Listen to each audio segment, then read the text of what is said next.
Well, thank you for joining us today. It's another great conversation we have lined up for you. The man I'm about to speak to is an economist. He's a member of the MPP, and in Ghana, he's respected widely.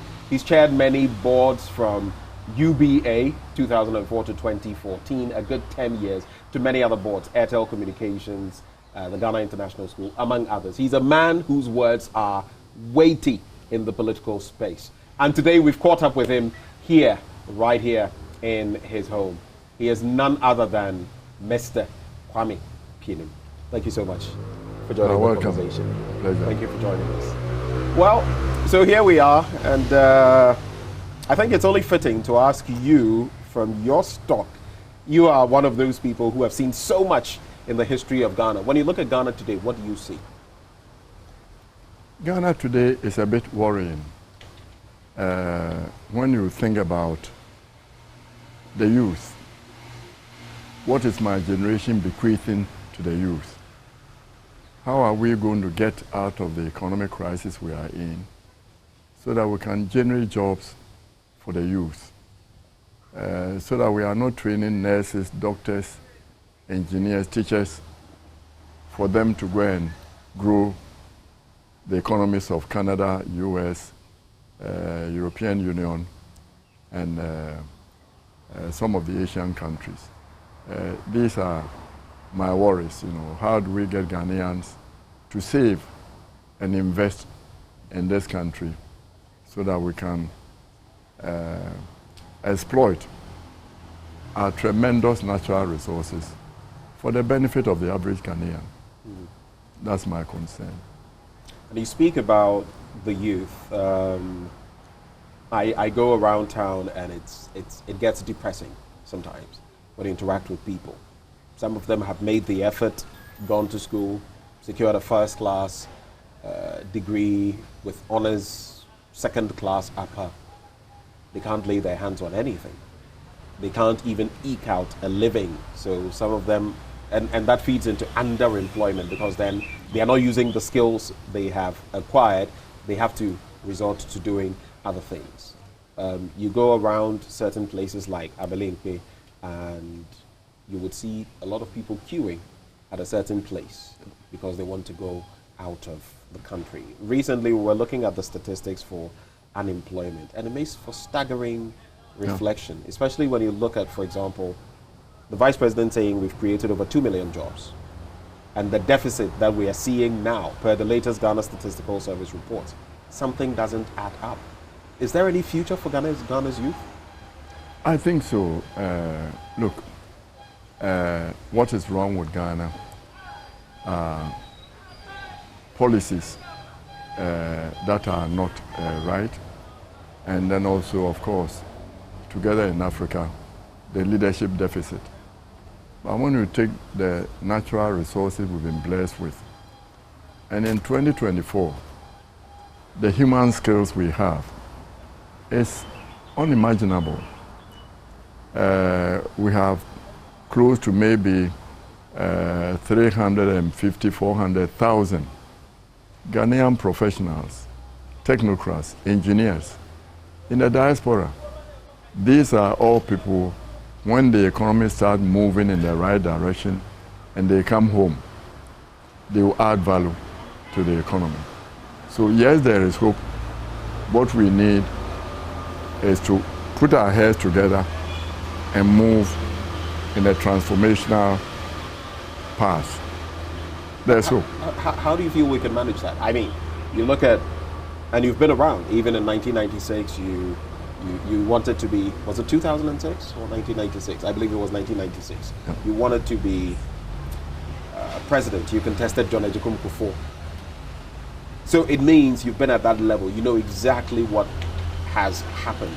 Since that time, we've seen Rawlings, we've seen Kufuor, we've seen Atta Mills, we've seen Mahama, we've seen Akufo-Addo now. Have we made any real progress in that regard? Yeah, you make progress positively. I think that even when you make mistakes, the best way of learning is to make a mistake. Falling down is normal, but when you fall and you are able to get up, and move, you know how not to fall again. No, I have hope. I think that we made progress. Look, in Ghana, a lot of people sacrificed to get the freedoms some of you young people don't know about. The freedom of the press, the media, Nkrumahs and his gangs, they were being chased about all the time to give us the free press that we have. So when I see the radio and television being abused, being used for witchcraft and things like that, being used to sell bad things, instead of being used to educate people to move in the right direction, it worries me. I think we've made a lot of progress. We have democracy. We just have to teach our people to use their vote correctly. And thank God, in Ghana, we haven't had too many. We've been able to change governments without spilling too much blood. We can do better, but I think that we are progressing. We are a young country, less than 100 years. Other countries we are looking at have been there for thousands of years, 500 years, 400 years. But they say you don't reinvent the wheel, and additionally, the best way to learn is from the mistakes of others. They say, you learn from your mistakes, but you learn better from the mistakes of others. So you've seen someone go through the process and everything they've done. You've seen Singapore, Lee Kuan Yew. You've seen the United States for centuries. You don't necessarily need to go all over that. No. You've seen the example. No. Learn but you see, and move. What you learn best is the mistakes you make yourself, and then you go. I'm not saying that we shouldn't learn from others. We should learn from others. But what we know is that for any country to develop now, you take a look at your natural resources and then take a look at the international supply chain and say, what do I have so I can add value to it and move? So you need highly educated people, because it's all brain power now. Once you have the highly educated people, then you can use your resources properly. So I'm not ready to give up on Ghanaians. My children are by far smarter than I am. I see the young people, they are smart. People come from outside with good work habits. They are smart. All they need is a little bit of support and a little bit of policy guidance, and sometimes even the government getting out of their way for them to move. And since you've, started talking about our natural resources, of course, as for the human resource, we have it. You've already alluded to that. But the natural resources, so let's just spend a little time there. Now we've started exploiting lithium. We've engaged in many deals and all of that. We already have the gold, diamond, bauxite and all of that. But it appears to be that we are falling into the resource curse in the sense of Galamsey, among other things that have happened recently, just recently. I was reading about heads of the Forestry Commission in, I think, districts also, complaining, lamenting bitterly that even when you catch people engaging in Galamsey, as head of the Forestry Commission in an area, you apprehend them or you go through certain processes. Then a politician somewhere gives you a call, a chief somewhere gives you a call, and there are threats and it's impeding, they are basically frustrated. That's a typical example. We have the natural resources, but it's not trickling down. Yeah, but see, people always put the blame on others. If you are given a job and you can't do, resign and go and sit home. Don't complain. How do you do the job when the politician from the very topmost entity? I've been a civil servant before. A politician calls you to do something. No, sir, it cannot be done. You want us to do this, we can try this way, but this way is against the law. You see, if we don't have discipline in this country, and we don't have the police, law enforcing agencies being ready to do their job, and the judges being ready to give justice to people, we are not going to move. So people should stop pushing the blame. You are giving a job, stop the Galamsey. Call the police, they are not going to support you. Resign, go and sit home and do something else. I see. Let's talk a bit about your party, the New Patriotic Party. It's been through quite a lot. You had your first taste of power in 2000 under Akufo. and he left quite a bit of a legacy. Even to today, people can talk about, yes, some downs, but also a number of ups that can be celebrated. Some people question what legacy Nana Addo Dankwa Akufo-Addo will leave when he's gone. Recently, we heard his cousin Gabi Otri Darko saying that, oh, Ghanaians will miss Akufo-Addo and all that. And some people scoffed at those remarks because they wondered, what exactly are we going to miss? So, the state of the MPP, what do you see? And what legacy do you feel Akufo-Addo will leave? Look, Nana Akufo-Addo struggled for democracy in Ghana. He paid his dues. For 30 years, 3 decades, he fought to become president, leader of this country. The party gave him the opportunity. He's had 2 terms. He's done a lot for the party. The party has done a lot for him. Now, he has a hand-picked candidate in the form of Dr. Bawumia, whom he's going to help to get elected, for Bawumia to take a look at where Ghana is now and move forward. We've had a lot of experiences under Nana's administration. Now that he's coming to the end of his term, there are a lot of people speculating, second-guessing what he's trying to do. I can assure you that Nana Akufo-Addo will want NPP to retain power under Bawumia. It's not to his advantage in any way for NDC to win power. But he said that time without number that he wants. It's what? He said that time without number that he wants an MPP candidate to replace him, which stands to reason. Even some have said that the conviction with which he says it points to the fact that maybe there could be something in the works as far as the election is concerned to strong arm the elections. But that's another discussion. Yeah, I think that Ghana, we've moved forward enough. Nobody can strong arm elections now. The social media is too strong. You know, I see the speculation on social media about the reshuffling that the president has made. Look, we should not be... Which you're speaking of the ministerial reshuffling? Yeah. Right? Okay. We should not be second-guessing the president.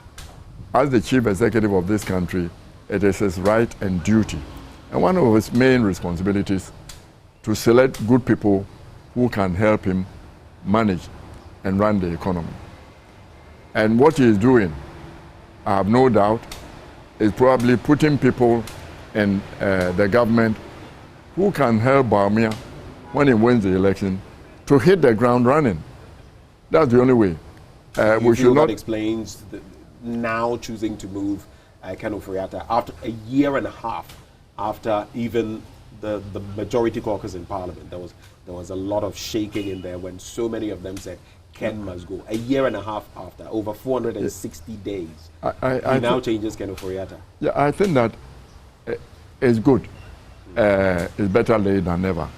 I mean, Ken Ofori-Atta going is good for the optics. That the person who led us into the financial and economic crisis we are in, we haven't been here before. There's never been a time when Ghana has not been able to pay its bills. We are not paying our bills. The bills are there. We are not going to start paying them until about 2025, 2026. Right. And we haven't started cutting expenditure. The only way we can move out of the mess we are in is to reimagine the state, what the state can do, what the state cannot do. We have to start cutting our, I don't even want to use the word coat according to our cloth. Right. We may not need a coat. Right. Okay, so but we need maybe it's just a shirt and a trouser or even knickers, not... So we need to do that. Right. And I think Ken going, the optics, it shows Ghanaians who were worried about his stewardship of the Ministry of Finance, and it shows the international community that the president is making changes. He's preparing the ground for recovery of this economy, to getting us out of the mess that we are in.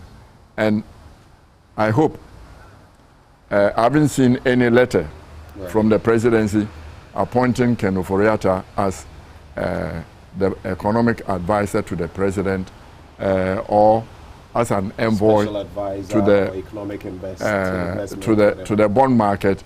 It's the same guy who gets us kicked out of the Eurobond market. How can he be an envoy?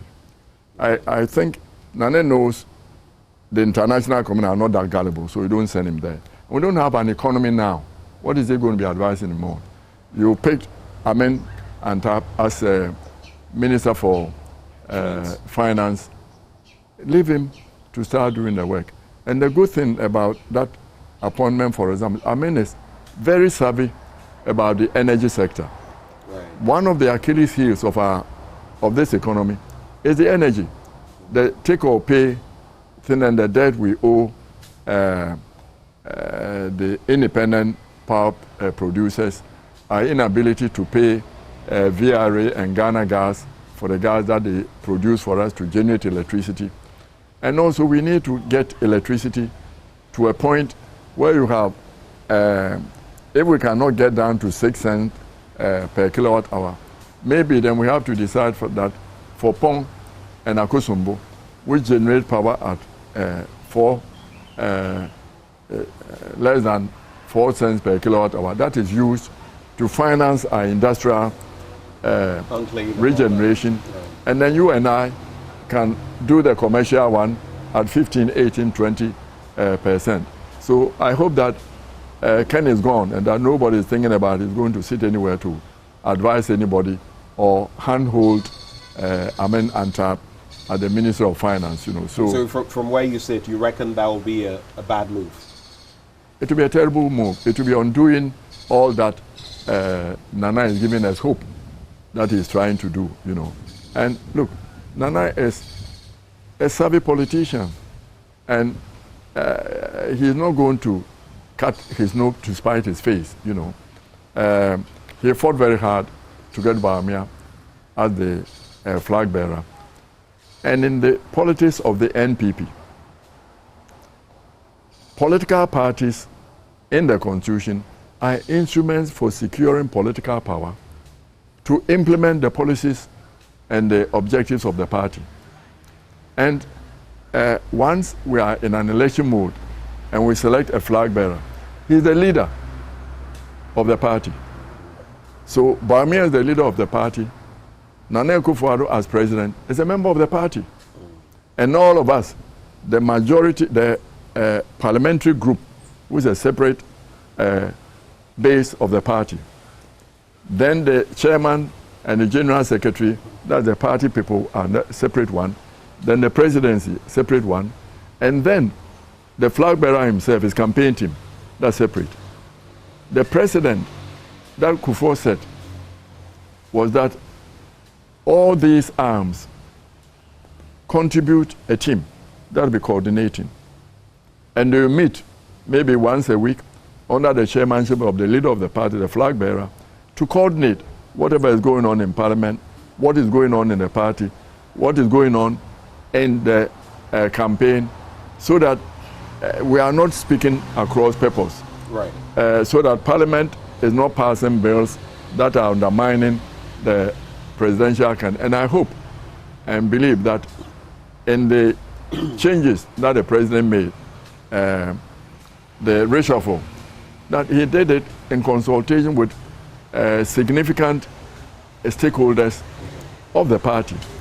And I'm hoping that the Council of Elders, led by Hakmawusi Ajiman, and then the party chairman, Stephen Intim, and the general secretary, and Bawumia as flag bearer, all of them, and the president will get together and constitute this team that will help Bawumia run the election, right, so that There already is a campaign team, as has been announced, but it's interesting that you put it in that perspective. Akufo-Addo, the president, said he had done this reshuffle for Ghanaians, but many have said he did it for his party. But even just coming back for the Ghanaians and his party, there's no difference. If he's more for his party than in the interest of Ghanaians. No, the party is an instrument for winning political power to govern. Right. If he did it for the party to be able to prepare for the next term or to end on a crescendo, it's good for the nation. I get your analogy, but we have two major political parties. And some would say, even look at the president's comments, whether in Lepe or on Ekumfi, and you get to realize that it's not necessarily everything that the party wants or that he thinks is good for the party that is good for the ordinary people. You remember his comments about Ekumfi, Atukujo, you let go of him in 2020. You voted for him in 2016, didn't return him to Parliament in 2020. And then Nunti, I've not been developing Ekumfi. That's what he said. That's what Akufo-Addo said. I mean, it was all over the place, and people were saying, no, you can't say that. You remember the situation in where he said, you people don't even vote for my party. So, where? This was when the Akosombo Dam spillage. Oh, no, I think people... I'm just saying that if you look at it from that angle, then you realize that it's not necessarily what is good for the party is not necessarily what will be good for the generality. Nana sometimes has a serious mien. People don't know that he's funny. He likes to poke jokes.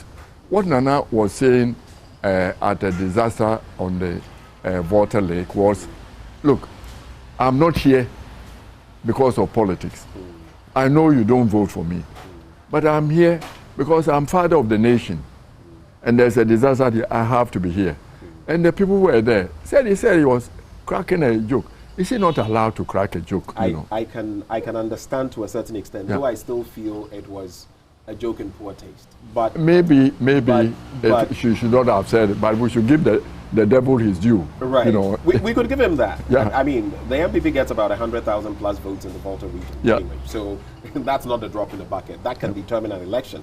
In 2008, Tyne and all of that. It was how many votes? Less than 30,000 votes. Nana is the only presidential candidate of the NPP who has made a serious dent in the Volta region. Right. You know, and under his leadership, we could have made by far better, but we didn't. The MPP has also secured one constituency, the Hohoi seat. So, but the NDC has vowed to take it over. But I just wanted to, I mean, even if you're going to focus on that, how would you explain the Ekumfi situation where he says, and there he was not joking. If you've seen the video. What did I missed that one? What did he say? So the president had met with some purported representatives from the Atamils family. If you remember, the autopsy thing came up again.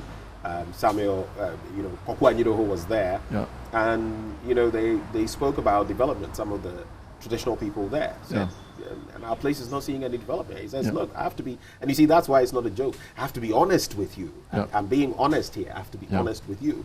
I have not paid attention to Ekumfi development and all of that because you voted Atukujo into office as a member of parliament and we were happy. And in 2020, you took him off. And so, and he says, yes, I gave him a ministerial role, I think deputy ministerial role. And then you voted against him. So that's what he said. And he even said he was being honest. But you see, he's telling them, next time, please vote for somebody so that we take a look at you. But what does that say? Places, it's a faux pas, isn't it? Look, there are places in Ashanti region which voted for NPP, which have not been developed. The envelope is always limited. Politicians will talk, but a political top development, when you become president, your job is to develop the whole nation. If there are resources there, you develop them. But there was a time when the president was supposed to have said, look, your own man, when he was president, didn't develop this place. Why do you expect me to develop the place? I think we should be moving beyond that. And let Ghanaians know that you are free to select whomever you want, the party that you want to vote for you. But once we finish that, we move forward. Within the MPP, we all support different candidates. But once the members of the party, in their infinite wisdom, or stupidity, select a flag bearer for us. We all try to come around to support the flag bearer. Let's talk about Dr. Amin Adam, just going back briefly on this reshuffle. He's spoken about the GRA encouraging them to mobilize resources, exceed their target and all of that. But we still know that our system is still very vertical rather than horizontal, reaching across. You go and purchase something right now, you go to an eatery and you see the bill. I went into Osu just a short while ago to purchase some books that I'm going to use for a show. And you look at the actual cost vis-a-vis the taxes, and you see that it's inhibitive. It's inhibitive to do business. You are borrowing, what, the interest rate is close to 40%. How will you break even? How will you make anything out of it? You have cheaper products coming in from different parts of the world and all of that. So it becomes pretty problematic. Now he's urging the GRA to exceed its target. Do you think it's practical? As of now, is it practical? No, look, I think that there's a need for us about to reset the button. Under the past 5 years has been very difficult for everybody. COVID came, and it's not an excuse because Ghana benefited from COVID. We got $3 billion from COVID. Then over 21 billion cedis. And then we had this financial banking crisis. We had to do that, and then we are blaming the Ukraine war and all that. All those geopolitical things, and also the donors, the international community, they become meaner and meaner. You know, they are not as generous as they used to be. And just recently, the World Bank itself has come out to say that the G20 framework for debt restructuring is not good enough. You know, when they first mentioned it, the government of Ghana and Nigeria refused to be part of it. But once we got into crisis, we went to restructure under the common framework. The common framework is saying if you give a haircut to the Eurobond holders, you have to give a haircut to your own domestic investors also. Right. It's never happened. It's nonsensical. Right. Because what you are doing when you are giving a haircut here to our pensioners, they are the most vulnerable. Right. People who are holding bonds. Also, you are making it difficult for Ghanaians to save and invest at home. You are weakening the economy from growing to be able to pay the debt that we owe.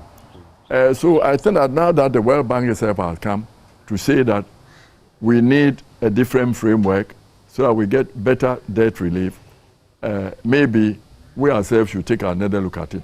But, you know, taxing an economy that is weak, that doesn't help anybody.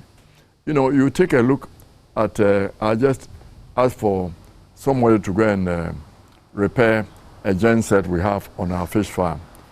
And you take a look at it, 20%, about 20-25% of the bill they are bringing is taxes. And it's tax upon tax. You have a VAT, and there's a tax on the VAT, and transport, that the people you have labor in there, and then transport, because it's in Kudikope, in the Sojaman district. From the company moving from here. Does the COVID-19 levy not hit that one? It's also there's a COVID-19 there, all that we are paying. And then the Ghana Education Trust levy is all there. You know, we have to reset the button and focus on growing the economy. Where we are now, increasing taxes will not help us. You will not be able to collect. What we need to do is to cut expenditure. And cutting expenditure means we have to go back to Ghanaians and say, maybe this school feeding program, we need to take a look at it. Maybe the free secondary school education, we need to take a look at it and tweak it. Maybe there are too many people sitting in the presidency. Why do you need ministers as special ministers of state? Ministers of state sitting in the president. What are they doing? Right. So we need to take a look. Deputy ministers, regions. Once we have 16 regions, You mean that you have to have 2 cars, 3 cars for all the... We need to take a good look at some of these expenditures and make sure that what is important is education. So that your people have the brains to know how to use your human resource, to know how to use your natural resources, be able to add value, and to add value to our commodities. I hear there are Malaysians here trying to buy raw cocoa from Ghana. Why? To take it to Malaysia to go and process. Is it not an indictment on us? We're talking about value addition. Let's add value to our cocoa. The lithium, let's do the beneficiation in Ghana so that the battery, the raw materials for manufacturing battery, because the transition to electric batteries, that's the thing that is driving the world now. So if we do that, maybe some of the big companies like Samsung, like X and all that, will come to Ghana to prepare electric batteries for us. And then the car manufacturers who are here will stop doing the combustion engines and do batteries, so that we become the focus for producing electric cars, vehicles, pickups for the African continental free trade area. And then we become the place. You made brief mention of FreeSHS and review. It's something that, like a donkey, this government has dug its heels in on. And whenever there's been talk about it, it's been, I mean, as of now, there are schools where if children are going to take porridge, right, they have to bring their own sugar and bread. I've never seen that before. Never. Not my time. I don't think your time. They have to bring their own. The quality of food. And you can't study without proper nutrition. It doesn't work. And all of that. Recently we've had some schools with power outages situations. It's a convoluted system where supposedly they get the bills, they must present to the FreeSHS secretariat. The secretariat must pay before they are. Some things are not working. And no one wants to admit there are problems. No, we have to sit down and say we are in a crisis. The crisis we are in, this World Bank was saying that countries like Ghana, who have this, we are in a debt trap. Now the government is borrowing T-bills at 32%. In maybe 12, 18 months, the government will have to come and say, your T-bill for 1 year, for even 92 days, 181 days, we cannot pay. We are restructuring it into a 5-year bond. You think that could happen? It has to happen. Where are we going to get the money? Because it has to happen. It has to happen because we don't have the resources to pay. So if we don't look at the expenditure, everybody looks at revenue. Why? Look, in my time, we used to get money from fuel, gas oil, and so forth. The energy tax we're paying. It was about 9% of GDP. We squandered it. We found oil. Now we are subsidizing for young people to be driving 4-wheel drives around in town. We have to take a look at our expenditures. These cars, mini cars for ministers and so. So the size of ministers, let's cut it down. Candidate Bawumia is saying that he's going to have ministers a total of 50. If you take 16 regions, maybe even that we have to rethink. The regions are now the size of the district we wanted to run.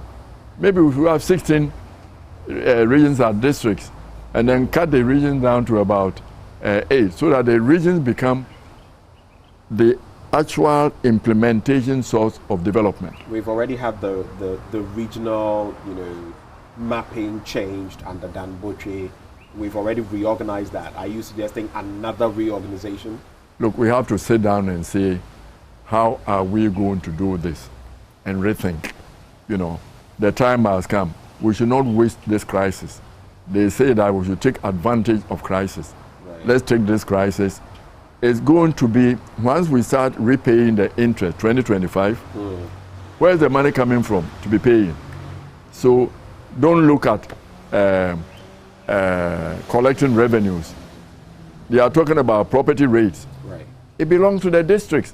The central government has no business going to property rates. Let the district collect the property rates and fix the districts. And let's get an elected district. Nana wanted. But what I'm saying that, don't let us second guess Nana Akufo-Addo. Right. I think he's smart enough to want to leave Ghana with a legacy. A legacy, there are two legacies when you're a leader. You leave a legacy where people point to you and say, he left this mess. Or a legacy when people say, thank you, he built this road for me, he got me educated, he got me this. Quick point, you made mention of the fact that, look, it may get to the point where, and you say it will get to the point where even T-bills will be affected. That's the last straw. The economy is on its knees. Confidence in the economy, banking sector, is at an all-time low. You touch T-bills, then there's nothing left to touch, and basically the banking sector, the economy goes bust. Are you saying we have to get to that point, and we will get to that point? Yes, if we don't restructure expenditure, we have to rethink government. What should government be doing? And this partnership, the private sector, Dr. Bawumia was talking about private sector partnering government for development. In my way of thinking, government should no longer go and borrow. We should take Ghanaians. You want to do oil exploration in the Volta Basin. Right. It's not deep sea. So we don't need ExxonMobil and all those. We can give you a sovereign guarantee, $300 million. Go and do it. You want to mine lithium, you want to mine gold, let's give you 200 million sovereign guarantee. Go outside, borrow the money. Go and recruit Indians, Chinese, Australians, South Africans to come and work. So 70% of the proceeds will stay here. Instead of our mumbling, only 10%, 15% is coming. We have the people. Sam Jonah can be given a gold mine to run. People like Jim Dakwa can be given a lithium mine to come and run, or given the beneficiation. So let's focus on getting Ghanaian businessmen to get rich and develop this country. Let's talk about Dr. Mahmoud Bawumia, the man who refers to himself as a driver's mate, and the driver being Akufo-Addo. Can he, with all the challenges we are facing, especially economic, and he was touted as the economic whiskey, can he lead the MPP to break the 8 with everything that is happening? It is difficult. We have economic challenges. I think that the mate analogy was the wrong one. Ghanaians understand soccer. The analogy was wrong? Was wrong. You see, on a football team, there's only one captain, correct? You can't have two captains. Bawumia came to support Nana Akufo-Addo to achieve his dreams and his visions. He laid aside his own personal ambitions, his own dreams, his ideas to support Nana to succeed. He is finished. Hopefully, he is hoping that the vice president he will pick will also submerge all his ambitions to support him to achieve his own dreams. Let's get Bawumia to come to Ghanaians and say, this is what I want to achieve, my vision. Give me the opportunity. You haven't seen me before as number one. And let's see what he's capable of doing. We've seen what President Mahama can do. He's been president before. So let's give him a chance. Let him come and say, this is my dream. And then let's see, okay, is that correct? Whatever he said in the past, forget it. He was helping his boss achieve his dreams. Now, while he was in the economic management team, whether conventionally or otherwise, heading the team, being touted. You know, if you take as a leader, it is said that if you take the good, you must also be willing to take the bad. Sure. So when times were rosy, you touted the economic management team. You said you were doing this and doing that. And the president also said that. But now, all of a sudden, the wrong things, you're trying to detach yourself from them. No, I don't. What does that make you? I don't think Bawumia is trying to detach himself from it. The message I get from Dr. Bawumia is that, look, I was helping my president.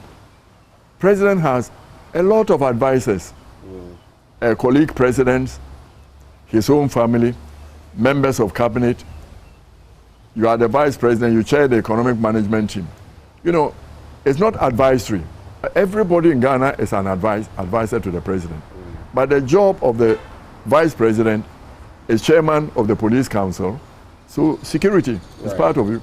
Chairman of the economic management team is part of you. It's part of your job. But in spite of that, you don't take decisions and implement them. You are supporting the president.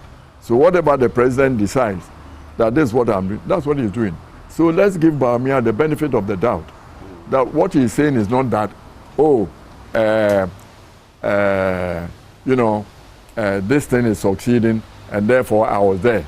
The economy is not succeeding, I'm not there. I don't think that's what he's saying.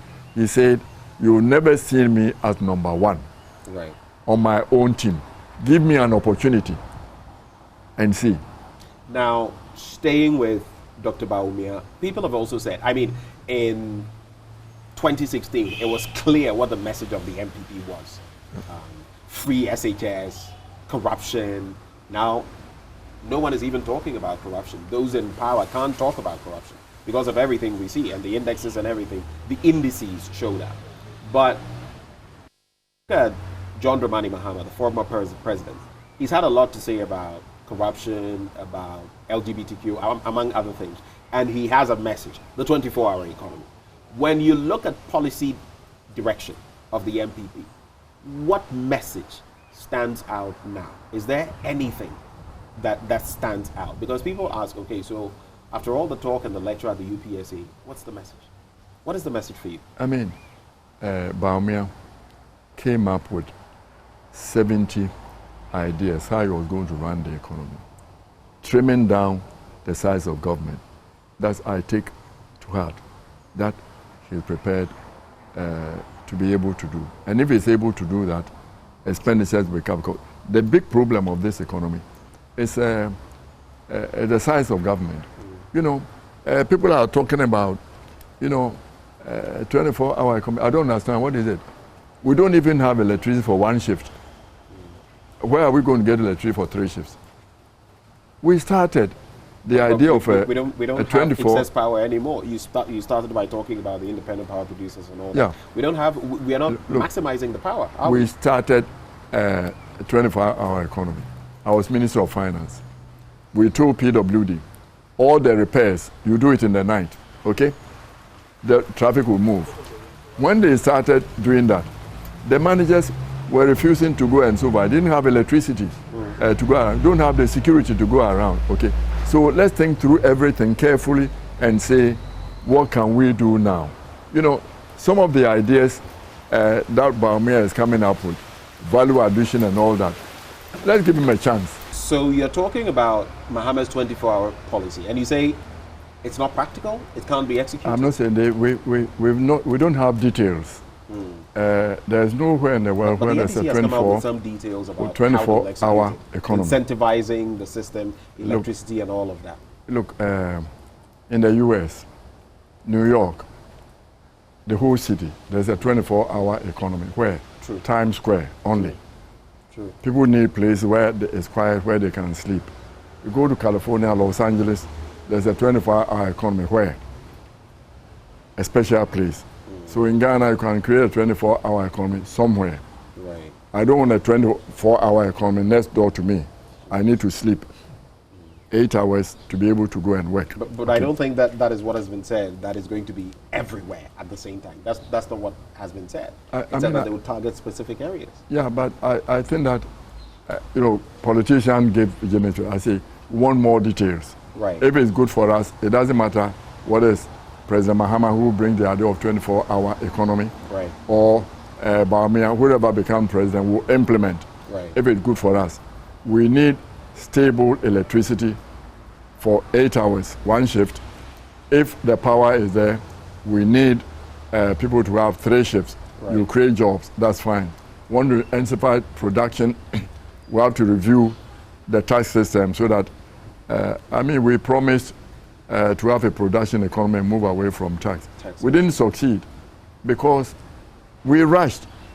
too much. You know, when you see the poverty levels in Ghana, it's staggering. Right. So when you want to relieve the poverty in the country, you try to invest, borrow too much, and then when you are not looking at the expenses properly, you are not looking at the stream of income that is coming to repay your debt, you have a problem. So whatever is coming in now needs to create a sinking fund that will be repaying our debts, need to negotiate hard with the Bretton Woods institutions to make sure that this restructuring of debt under the G20 framework doesn't work. It doesn't help anybody. Right. You destroy the economy, that has to be repaying the debt. So we need to be able to get that sorted out. So that balance must be found. But you have to find a balance. Yeah. With Dr. Bawumia, if I asked you for one policy directive, something he said that you feel can drive the economy, can drive the nation, what would it be? Restructuring government, getting us a lean government. That will not have so much of an impact on... You are cutting expenditure. You are cutting expenditure, but to what extent? President Mahama has promised 60, he has promised 50, it's practically the same. Yeah, but so beyond that, what? What goes into it? We are restructuring it, and Bawumia is talking about private sector participation. That's what I was talking about, this sovereign guarantees to private individuals. We all have to take business people as a national asset. Somebody who is sacrificing his liver, his heart, to get high blood pressure, to create jobs for difficult young people, is a national asset. Let's give him a sovereign guarantee. Let him go and borrow. Let him come and process our gold mines. Let him have a gold mine. Let him have an oil block and recruit people to come and we have the knowledge. Right. So that's a good idea of Bawumia, the private sector participating with government to develop this economy. We cannot have the government. The government doesn't have money. Whatever is coming in, coming to face a government without money. How do we do it? Stop. We are training nurses. They are queuing up to go to Canada, to UK. Why are we training people for them? Let's create jobs here, incentivize them, pay them well to stay here. And the salaries, we need to sit down and restructure. Right. Maybe we pay parliamentarians well, 10,000. I was surprised that people were, complaining about the Commissioner General being paid what, $13,000. They're going $13,000 a month. For goodness' sake. That's among a host of other perks, including even for his dog. But let's sit down and cut that. You know, the ex gratia. Let's sit down. Right. Make sure that only those who are entitled to the ex gratia under the Constitution get it, not extended.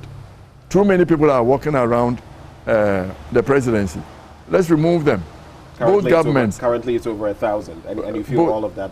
Both governments, when they come, they remove a minister, he becomes a special advisor in the presidency. We don't want that. Let us cut down. You need to reimagine government, shrink it.